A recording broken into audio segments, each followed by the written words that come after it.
अच्छी खबर आ रही है, संकट टल गया है, हॉर्मुज से निकलने लगे हैं जहाज। देश के लिए आई है गुड न्यूज। 15 जहाज आ रहे हैं भारत। अब ना गैस की कमी होगी, ना किसानों के लिए कोई आफत रहेगी।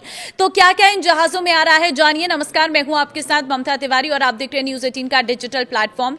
वेस्ट एशिया में युद्ध थम गया है और करीब दुनिया की 20% तेल गैस जरूरतों को पूरा करने के लिए जिम्मेदार स्ट्रेट ऑफ हॉर्मुज से फ्यूल लगे जहाजों की आवाजाही भी शुरू हो गई है। ये भारत ही नहीं बल्कि दुनिया के लिए बड़ी राहत है, क्योंकि हॉर्मुज बंद होने की वजह से भारत, पाकिस्तान, बांग्लादेश से लेकर ब्रिटेन जैसे देशों ने बड़ा संकट झेला है। लेकिन अब ये टल गया है। अमेरिका ईरान के बीच शांति होने और हॉर्मुज से जहाजों का निकलना शुरू होने के साथ ही भारत सरकार ने बड़ा कदम उठाया है, जो तेल गैस से जुड़ी बड़ी राहत माना जा रहा है। दरअसल सरकार ने संकट में लागू किए गए इमरजेंसी नेचुरल गैस सप्लाई नियमन आदेश के तहत जारी अधिकतर प्रतिबंधों को वापस ले लिया है। पश्चिम एशिया में तनाव और ग्लोबल चेन सप्लाई चेन पर पड़े असर के बीच रसायन एवं उर्वरक मंत्रालय ने बताया कि उर्वरक और कच्चा माल लेकर आ रहे 15 जहाज सुरक्षित रूप से हॉर्मुज पार कर चुके हैं।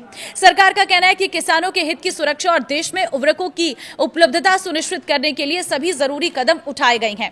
मंत्रालय ने कहा है कि इन 15 जहाजों में से 8 जहाजों में 3.32 lakh metric ton LMT urea, 4 जहाजों में 2.57 LMT डाई अमोनियम फॉस्फेट और मतलब यानी कि DAP और 3 जहाजों में 1.11 LMT सल्फर है।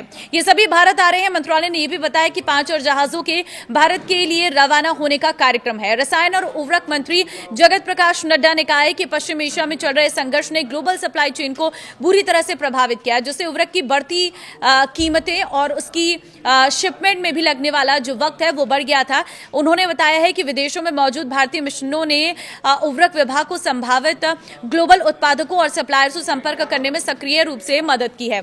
जेपी नड्डा ने कहा है कि उर्वरक विभाग राज्य सरकार के साथ लगातार तालमेल बिठा रहे हैं, जिससे क्षेत्रीय स्तर पर उपलब्धता और पारदर्शी वितरण सुनिश्चित किया जा सके। उन्होंने यह भी कहा है कि प्रधानमंत्री नरेंद्र मोदी के नेतृत्व में सरकार ने सुनिश्चित किया है कि किसानों के हितों को पूरी तरह से उनकी रक्षा हो। मंत्रालय ने यह भी बताया है कि फर्टिलाइजर प्लांट को होने वाले नेचुरल गैस की सप्लाई, जो कुछ वक्त के लिए करीब 65% तय की गई थी, घट गई थी, अब पूरी तरह से 100% बहाल हो गई है।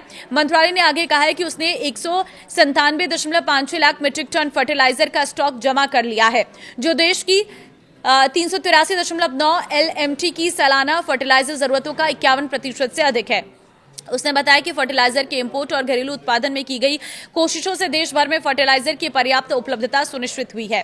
दुनिया की तेल जरूरतों को पूरा करने के लिए स्ट्रेटेजिक रूप से महत्वपूर्ण स्ट्रेट ऑफ हॉर्मुज पर जहाजों की आवाजाही का सिलसिला सुचारू होने के बाद ये प्रतिबंध करीब 4 महीने के बाद हटाए गए हैं।